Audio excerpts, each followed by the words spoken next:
You're listening to Superpowers of the Soul on the Superpower Up Podcast, the show that elevates superpowers to the divine.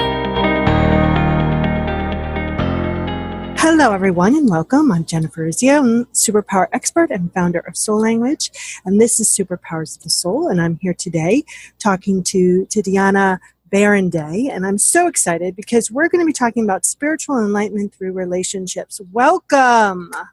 Thank you for having me. So I'm so excited because you're also part of the Superpower family, which is astounding how many cool people are in our group. I know, right? Very cool. And we all talk about amazing different things, and we all learn from each other.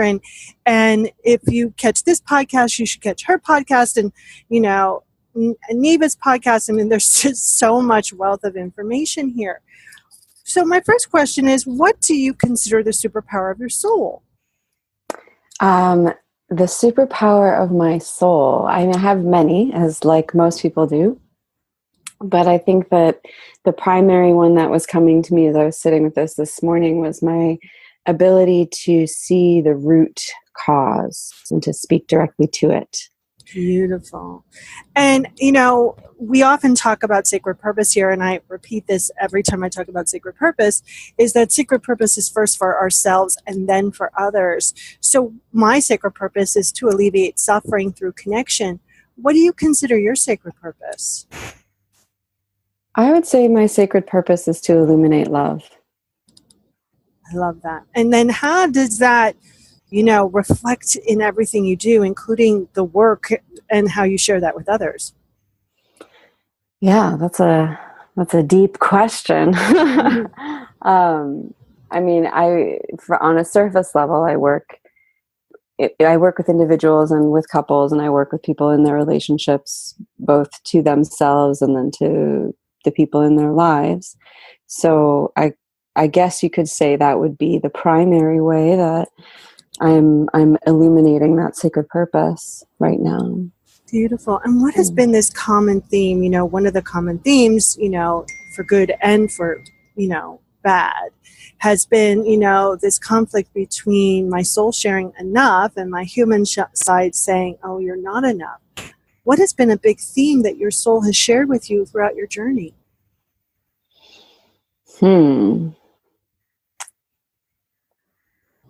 Yeah. I guess that one strikes a chord with me as well. I think a lot of us have that not enoughness or not worthy. I think for me, that's been a little bit more of the flavor. Is that who are you to do any of these things? X, Y, Z. Doesn't really matter what it is. Yeah. I think that's a common occurrence. And, as we, move on our journey, things that we experience naturally show up in the work that we do with other people. So how did you, and we're going to talk about this more deeply in a moment here, but how did you get into this relationship work?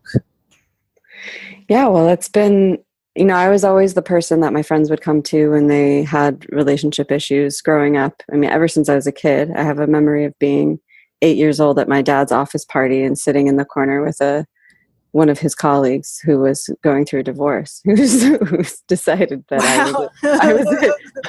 I held the space well enough for him to talk about that, even though I was a child. So I feel like I've always kind of been doing this work. It's just only in the last couple of years that I've started charging for it. Well, probably a little too late. You should have put out a little shingle when you were 8. I know, right? The whole peanuts thing. Yeah, exactly. That was I'd love for you to talk a little bit about, before our break here, about why you kind of chose to be part of the whole superpower community. And why is it so appropriate in regards to relationships? Mm-hmm. Well, I met Tonya at CEO Space, and she and I just had sort of a really amazing, shared vision experience. And so it was kind of a no-brainer, oh, you and I have seen the same thing. We're here, we're doing this together. And to bring people into an acknowledgement of their superpowers. The superpower brand it's a fun thing, Yeah. but it's real. We all do have superpowers, and the more of us that can stand in acknowledgement of that and in ownership of it, the better. It's the mending of the sacred hoop, when all of the parts of the circle know their place. And that is also when you stand in your own kind of consciousness, that also helps your relationship, because you're not creating codependent relationships, right? Absolutely. Yeah. And you're owning what's yours, and you're not taking on someone else's stuff. It creates clarity. Beautiful. So before we break here, let everyone know how to get in touch with you, how to experience more of you. Sure. You can go to superpowerexperts.com / Tatiana Berindei, or you can also go to tatianaberindei.com, and that will take you directly to my page on the Superpower Experts website. You can also listen into the Sex, Love, and Superpowers podcast, which is under the Superpower Up umbrella, but will soon be, I think, having its own platform. There's enough shows at this point that it can grow into that. So I'm excited for that evolution too. Very cool. Okay, everyone, stick around for after the break. We're going to be talking about spiritual enlightenment through relationships. Are you here to change the world? Do you talk about things like vibration, frequency, awakening, and consciousness? Are you pretty sure you have superpowers? The Superpower Net is unlike normal coaching programs and conscious communities. We provide training, intuitive guidance, peer-to-peer learning, intensive one-on-one coaching, and a high vibrational network of people just like you. When you join the net, you get 24/7 access to a collaborative group of people who support you as you master your personal power and unlock your superpowers. If you're ready to use your superpowers to change the world, then join the Superpower Net today. Visit superpowerexperts.com/the-net to learn more. Welcome back, everyone. This is the Superpower of the Soul podcast, and we're going to be talking about spiritual enlightenment through relationships. So let's get everyone on the same page here with us. What do you consider spiritual enlightenment? Yeah, that's a really good question. And it's a very small question, right? Was that sarcasm? Because I can't really do sarcasm, but I meant that sarcastically, everyone. You're from New Jersey. You can't do sarcasm? I can't. I'm a speaker of integrity for soul language. I don't get it. Yeah. I think enlightenment, it's a tricky word. It's a tricky word because people equivalent. There's a word that I'm looking for and I'm too tired to find it right now, but there's they make it the equivalent of like a goal. Like there's a place to get to, right? When we reach enlightenment, it's like I've got to the top of the mountain and then I'm here and there's nothing more for me to do. And I don't really believe that that's the case. I believe that enlightenment is a moment to moment state of presence and of being. So that's how I define it. I don't think that it's like an end goal. No, that we get to and we're done. No, and let's be really clear here, everyone. According to David Hawkins, enlightenment is the last level of consciousness. I think the percentage that he figured out was like 0.001% of the population is there and can maintain that consciousness level. But when we come to, there's some of us that work our expansion or our spiritual growth through money. There's some that do it through health. And then there's some of us that do it through relationships. But in truth, we're in relationship with everything on this planet. So doing it through relationship. But, what we're talking here is relationship with another human being. And, why is it so important to approach relationships with consciousness?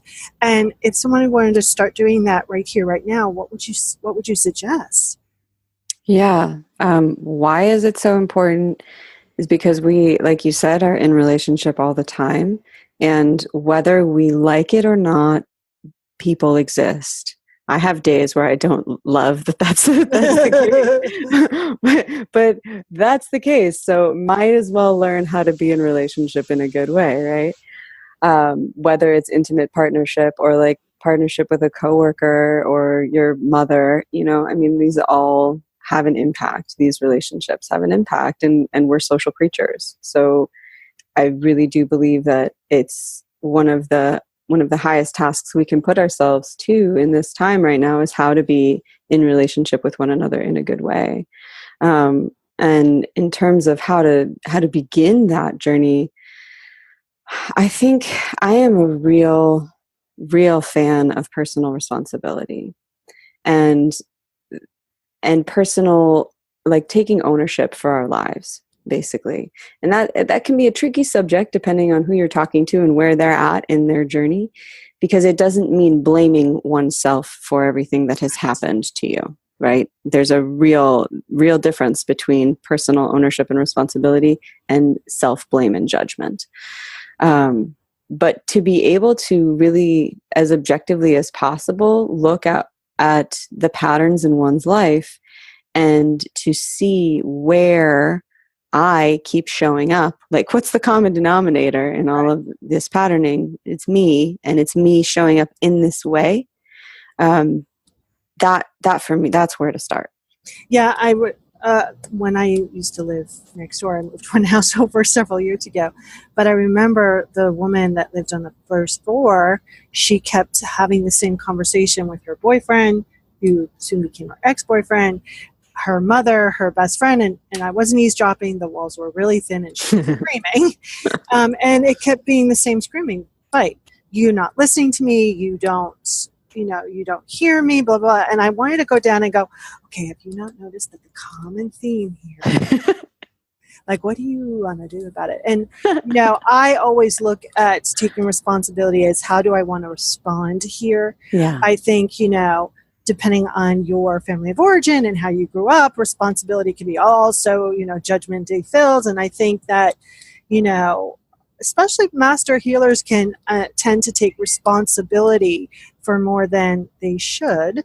And, right. People who are moving through codependent relationships are also taking responsibility for more than they should. So, I love that. Like, how do you want to respond? Like, let's be truthful about your role here versus everyone else's role, not blaming or judging, but really just being consciously transparent. And, that takes practice. Mm-hmm. It does. And it takes commitment, right? Yes. Yeah. It takes a desire to grow. It takes a desire to not suffer anymore. And that's a big, huge thing, right? Yeah. So if you're suffering through your relationships, this can be a wake-up call about what you kind of want to do next and how do you want to grow and how do you want to move into enlightenment when it comes to your relationships. Yeah. You've worked with couples, you've worked with people in their relationship with themselves. What do you think, if there's one thing that, I love the one thing question, everyone goes, there's so much things, I know there's so much, right? But if there's one thing that you want people to kind of really understand about your journey with couples, what would that be?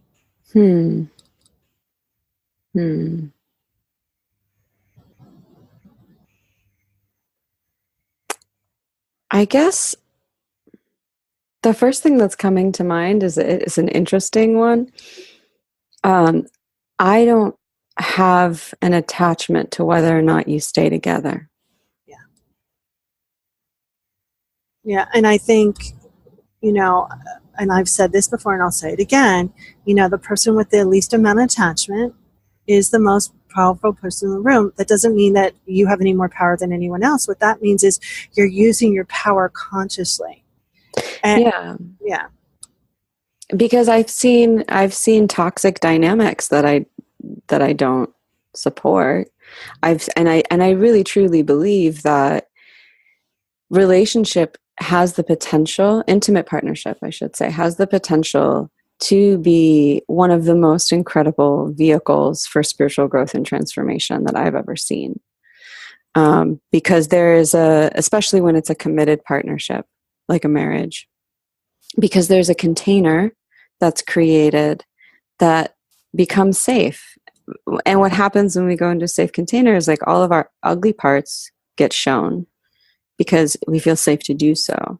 Yeah. And that's often what starts to catalyze problems, is that, we get so safe that we bring our ugly parts. And if that's all that we're bringing to the relationship, that's going to go south pretty quickly. And if you're bringing those ugly parts and not willing to respond differently to them or transform them, that's why they're coming up, because they're not the same vibration as that safe container. Exactly.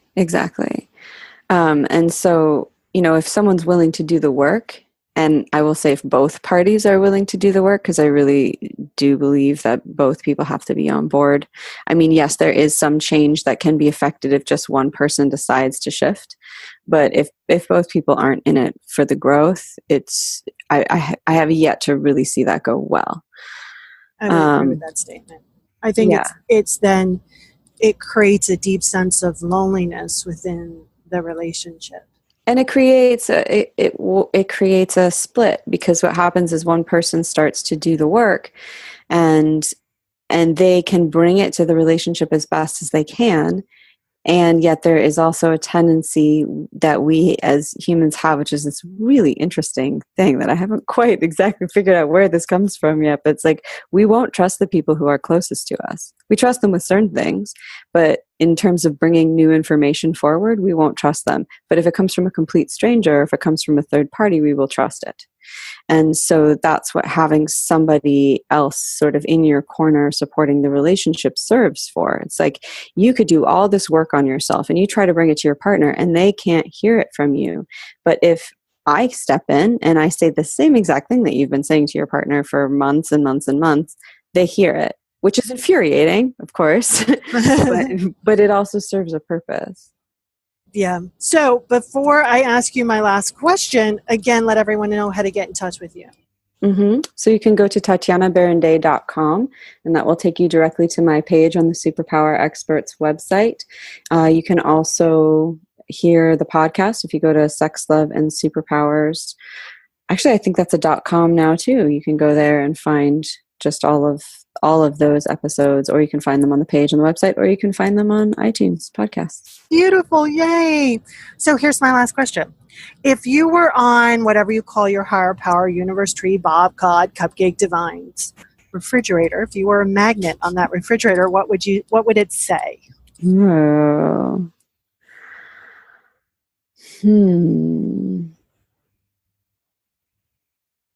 Keep singing.